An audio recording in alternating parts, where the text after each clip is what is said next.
Cada vez mais a participação da mulher no mercado de trabalho vem crescendo junto com ela, sua importância na economia. Verdade, com a responsabilidade feminina no sustento das famílias, aumenta também o destaque profissional, claro, em diversos setores. E quem está aqui no estúdio do Notícias do Bem para participar com a gente ao vivo, falar sobre esse assunto, é a especialista em RH, Carolina Casimiro. Carol, seja muito bem-vinda ao Notícias do Bem, mais uma vez. Prazer em recebê-la presencialmente na nossa casa nova aqui, né? Pois é, a primeira vez na Casa Nova.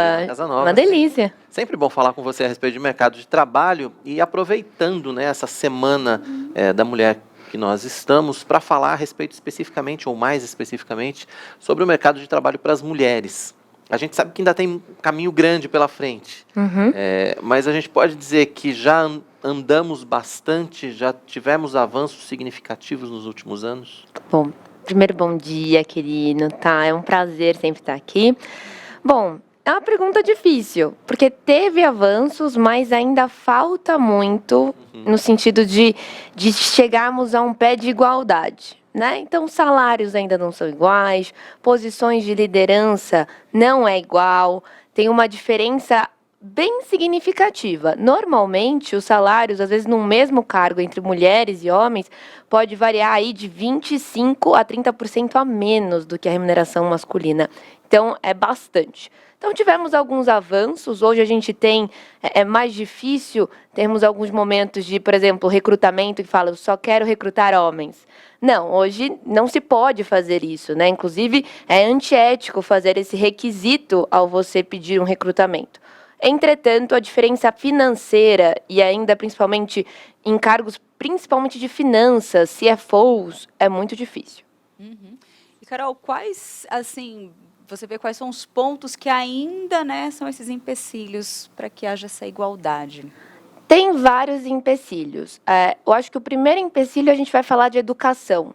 Do quanto as mulheres, às vezes, ainda são privadas de uma boa educação para se tornarem, por exemplo, profissionais mais analíticas, com formações muito mais robustas. Né? Então, a gente vê, existem pouquíssimas engenheiras, pouquíssimas economistas, e normalmente são formações mais sofisticadas, onde elas vêm de uma formação ali básica, né, de educação básica, que também precisa ser mais sofisticada. E as mulheres, por vezes, têm menos acesso a isso. Em todas as classes sociais, muitas vezes porque existe a gravidez na adolescência, às vezes também porque a mulher acaba cuidando dos irmãos, dos sobrinhos e assim por diante, ou então não há uma priorização, né, de que aquela menina ela pode chegar numa carreira fenomenal. Então, por que a gente não vai investir todos os nossos recursos nela e não só no filho mais velho ou no menino mais novo? Isso ainda acontece. Parece que é algo assim, de antigamente, né? Mas ainda acontece. Então, acho que educação é o primeiro. Depois, acessos a boas universidades pelos mesmos motivos e pelos mesmos motivos sociais.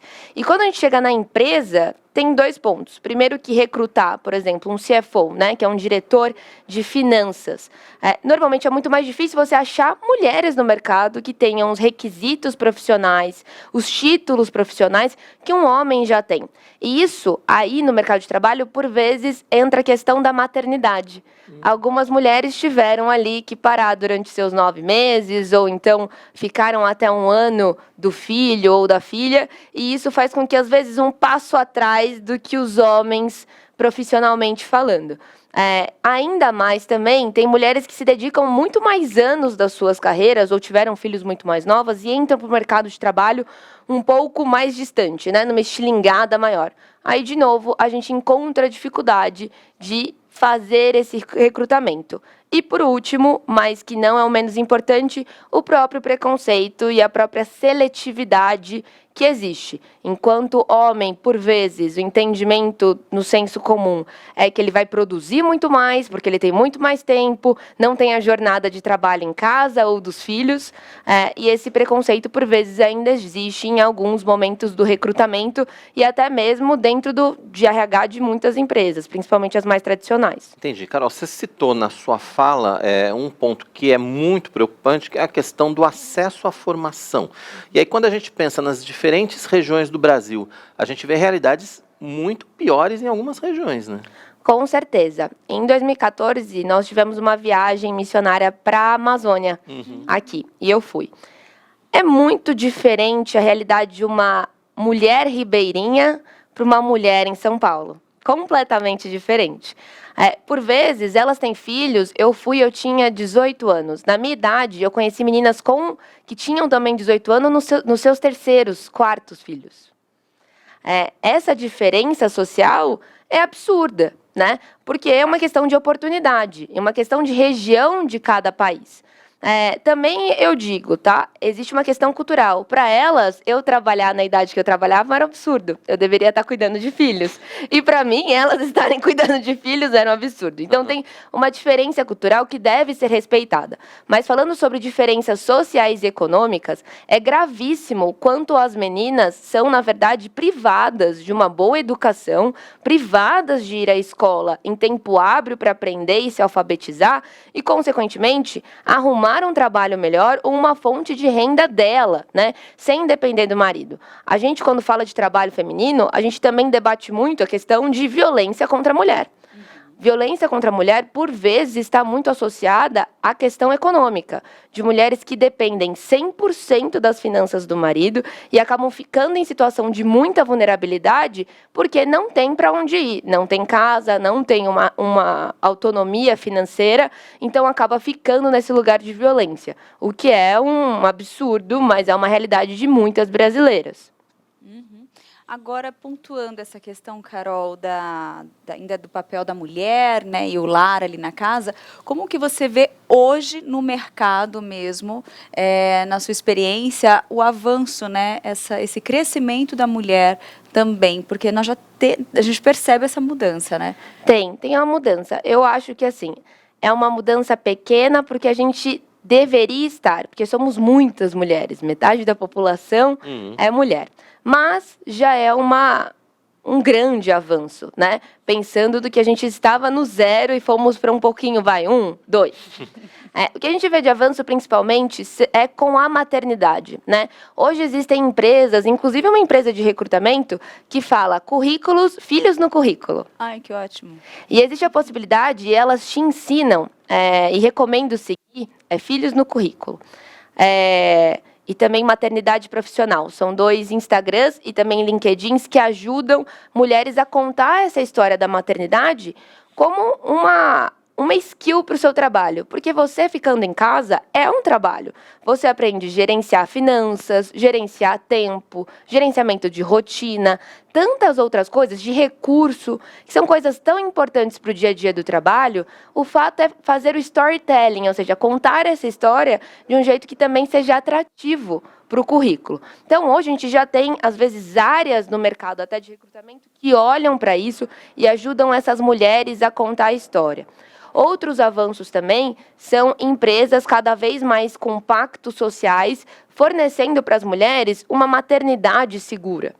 Né? Então, a possibilidade de você não tirar só ali os 6 meses, mas por vezes tem empresas que deixam 8 a 10 meses de licença maternidade, que dão todo o suporte para a mulher enquanto isso acontece. E, principalmente, no retorno delas ao trabalho, não mudam elas de área, ou não mudam elas de cargo, ou não as demite. Pelo contrário, mantém o fluxo normal no mesmo cargo que ela estava, com o mesmo salário, e assim por diante. E com a possibilidade também de conquistar o mérito mais para frente.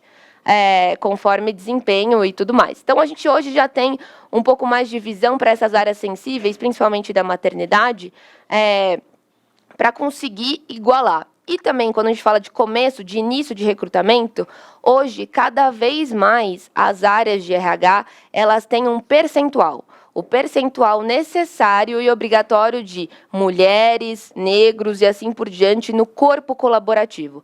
Esses percentuais ajudam muito para que a gente não tenha um corpo colaborativo, por exemplo, só de homens brancos, né? Ou só de mulheres brancas. Pelo contrário, a gente tem um corpo colaborativo diverso, misto, que possa se complementar no dia a dia, que para a empresa sempre é um ganho maior do que apenas pessoas de um mesmo circuito, de uma mesma etnia, falando sobre um único assunto. Tá. Claro que tudo isso é um processo de evolução que passa pela educação de todos os envolvidos, né, Carol? Todos, completo. Isso é um processo que você acha que ainda está em andamento, que ainda demora um tempo para a gente chegar onde a gente gostaria? Demora. Eu acho que vai demorar muito porque ainda há se a gente for pensar, né, quem são os diretores hoje de grandes empresas? São pessoas com mais idade. Por vezes, as pessoas com mais idade carregam mais paradigmas. Não é sempre, tem as exceções, mas é o mais comum. Por vezes, esses paradigmas não são só da empresa. Esses paradigmas são das pessoas que dirigem essa empresa. Então, tem um processo muito mais subjetivo para que essa mudança aconteça. É uma mudança um pouco mais profunda do que só a gente estabelecer políticas novas na empresa, né? Eu acredito que o principal caminho, sempre, está dentro dos empreendedores que vão nascer da futura geração. Cada vez mais a gente tem mais empreendedores. Eu sempre gostei de trabalhar em startup, trabalho em startup por causa disso. O fato de ter uma empresa nova, um refresh, faz com que muitas vezes o pensamento também tenha esse refresco. Então, cada vez mais, principalmente em empresas mais novas, startups mesmo, ali bem early stage, elas têm uma visão completamente diferente. Elas hoje contratam o seu corpo diretivo já com foco de que precisa ter 50% de homens e 50% de mulheres no mínimo. E o ideal é sempre que haja mais mulheres do que homens, exatamente para garantir e fazer essa reparação da desigualdade. Isso em empresas mais novas é política, é de entrada. Você entra no recrutamento, você que vai ser recrutadora, normalmente já tem lá os percentuais. E os percentuais muito bem escritos. A gente tem uma área que tem poucas mulheres, então agora a gente só vai recrutar mulheres. Mas como que a gente vai fazer isso? A gente vai ajustar, a gente vai procurar só mulheres, a gente vai achar a melhor pessoa. E aí não é olhando só a qualificação, é olhando a diversidade de maneira geral. Por vezes, uma mulher não vai ter aquele currículo, né, cheio de experiências longínquas, como às vezes um homem tem, pelos motivos que eu já falei.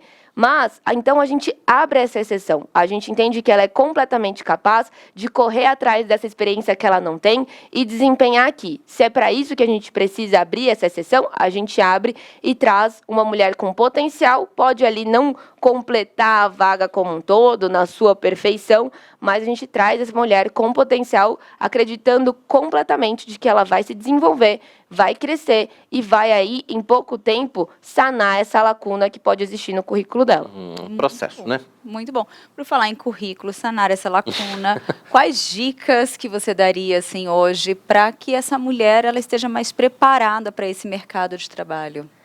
Eu acho que é o seguinte, primeira coisa eu digo que eu sou do mundo corporativo e entrei muito nova, inclusive nele. Não se endureça. Acho que a primeira dica antes, não se endureça. Não seja endurecida pelo mundo corporativo. O mundo corporativo, às vezes, quer roubar a nossa feminilidade. Não deixe que ele roube. Porque, na verdade, ele é um diferencial dentro do mundo corporativo. Então, você que, como eu, já está nesse mundo, lembre-se desse recado. É bem importante.